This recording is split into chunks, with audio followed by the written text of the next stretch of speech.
Bonjour les amis, ce matin je vous présente mon dériveur Ivernay et Sam Goodchild en tête de ce Vendée Globe depuis au moins 13 fois, je crois, depuis le début. Pour ceux d'entre vous qui le connaissaient un petit peu moins bien, parce que c'est son premier Vendée Globe, je me suis dit que c'était peut-être le moment de voir qui est celui qu'on a appelé le plus français des skippers anglais. Il parle parfaitement français. Il a grandi sur l'eau. Jusqu'à 7 ans, il vit sur le voilier, il vit quasiment sur l'eau tout le temps, sur le voilier de la famille. Il a voulu même avoir adoré pratiquer toutes les activités d'eau possibles.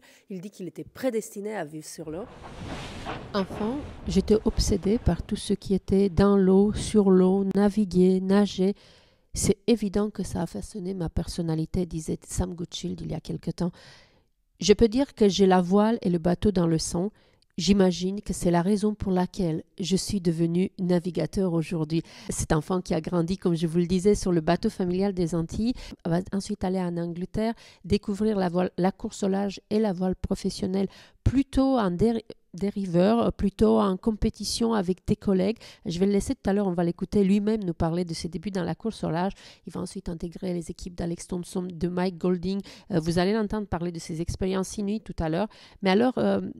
celui qui est aujourd'hui champion depuis l'année dernière de la classe IMOCA, un très fort navigateur, Xavier Macaire, qui le connaît très bien de la classe Figaro, nous en a parlé, vous vous rappelez, dans ma première vidéo ici, nous a dit « Faites attention à ce garçon, ayez-le à l'œil, c'est un des gros outsiders, plus, disait Xavier Macaire, le navigateur Xavier Macaire, avant le départ de ce Vendée Globe. Je vous mettrai la vidéo et ce qu'il dit de Sam Goodchild et de son bateau à la fin de cette vidéo. Avant, juste rapidement... je vais le laisser en fait, plutôt que de vous compter combien de fois il est depuis le début de la course en tête de la course, ce qui, moi, après ce que m'avait dit Xavier, et puis surtout après ce qu'il avait dit lui aussi, Sam Goodchild, je crois que c'était le 7 novembre, avant le départ de la course, avait dit qu'il avait envie de chahuter, c'était ses mots, de chahuter les leaders à l'avant de la flotte. Et vous voyez, il le réussit quand même très bien. Mais plutôt que ça, je vais le laisser lui-même nous raconter comment il est venu à la course au large. Je rappelle juste comme ça très rapidement qu'après le bateau dans les Antilles, il va faire du dériveur, du petit bateau des courses, il va s'entraîner à la course au large en Angleterre. Et il s'installe en France à 21 ans, il y a un peu plus d'une dizaine d'années. Et c'est ainsi qu'il va participer pour la première fois à la Solitaire du Figaro, puis à la Transat Jacques Vabre. Ensuite, il va enchaîner des projets sur tout type de bateaux. La Volvo Ocean Race en 2014, aux côtés de Michel Desjoyaux. La Transat Jacques Vabre en IMOCA en 2015 avec Éric Bellion. La Route du Rhum en 2018 en classe 40. Ou encore plusieurs tentatives du trophée Jules Verne à bord des Maxi Trimaran, Spin Drift et Sodebo. On peut dire aujourd'hui qu'à un peu plus de 30 ans, Sam est clairement un marin très expérimenté. Et donc, c'est en cela que ses résultats en tête de la flotte du Vendée Globe aujourd'hui ne nous surprennent pas. Donc, je vais laisser Xavier vous en dire un peu plus. Et puis, je me suis dit, quoi de mieux pour faire le portrait de quelqu'un que de l'écouter lui-même nous parler. D'abord, c'est un entretien qu'il avait donné avant le début de la course et puis l'écouter un peu depuis qu'il est sur l'eau, à quoi cela ressemble. Allez, on l'écoute.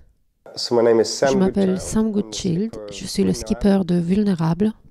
Je pense que la voile de compétition, la course de compétition est venue pour moi bien plus tard que la navigation en elle-même.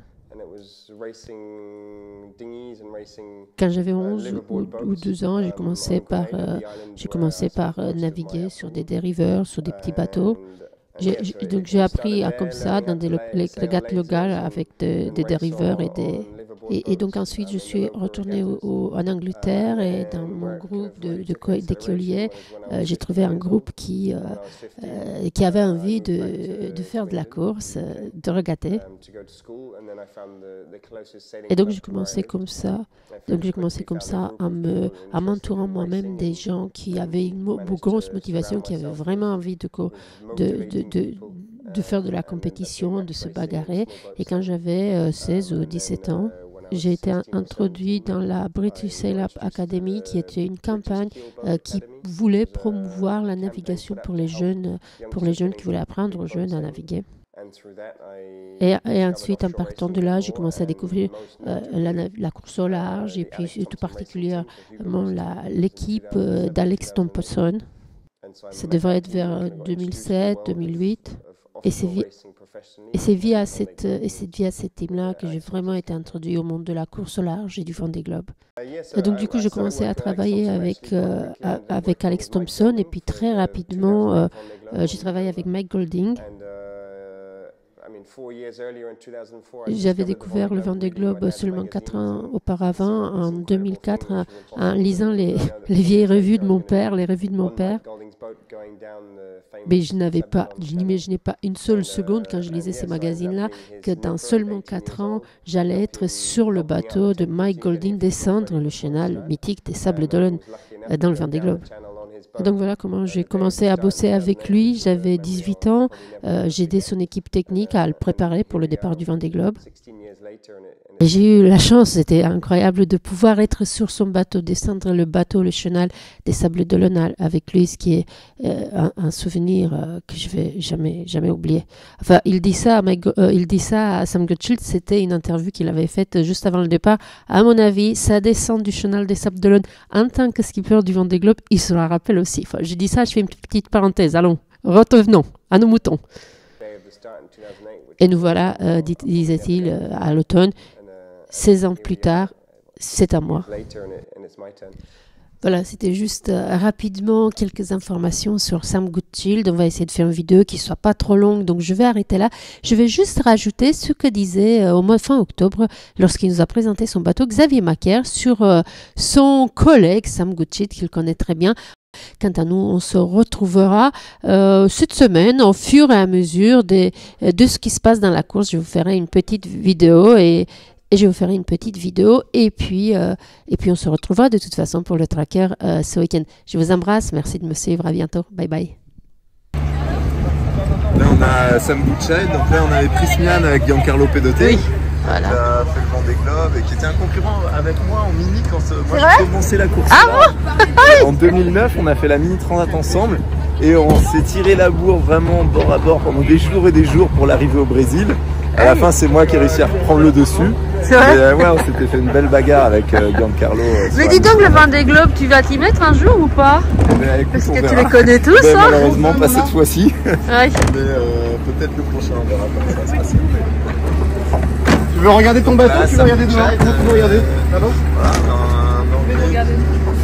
Voilà, j'ai fait aussi beaucoup de Figaro. Il a démarré en Figaro. C'est à suivre parce que je crois qu'il fait pas de bêtises. Troisième plusieurs courses là récemment, il a fait plusieurs podiums. Ouais, Sam Gutschildt, je pense que c'est un très bon skipper à suivre. Il a l'ancien bateau de Thomas Riant, du dernier Vendée, qui est un super bateau. Bonjour à tous, c'est Sam dans le tropique sans vulnérable. Et là on va vers le sud, il n'y a pas trop de vent cette nuit, il y a Thomas qui est pas trop loin derrière. Et voilà, moi je suis content d'être là en tout cas. Et ça fait une semaine en mer, donc on fait un petit bilan de la semaine. Et pour l'instant ça se passe bien, je suis content. Mer plate 10-15 nœuds, c'est pas le plus dur, mais c'est bien de commencer à Vendée Globe. Bon, c'est juste un petit message pour dire bonjour, coucher de soleil. On a eu une bonne journée, il y a des nuages de partout, des grains avec du vent, sans vent, la pluie. Mais voilà, tout va bien, j'ai pu prendre ma première douche et changer de t-shirt, tout va bien.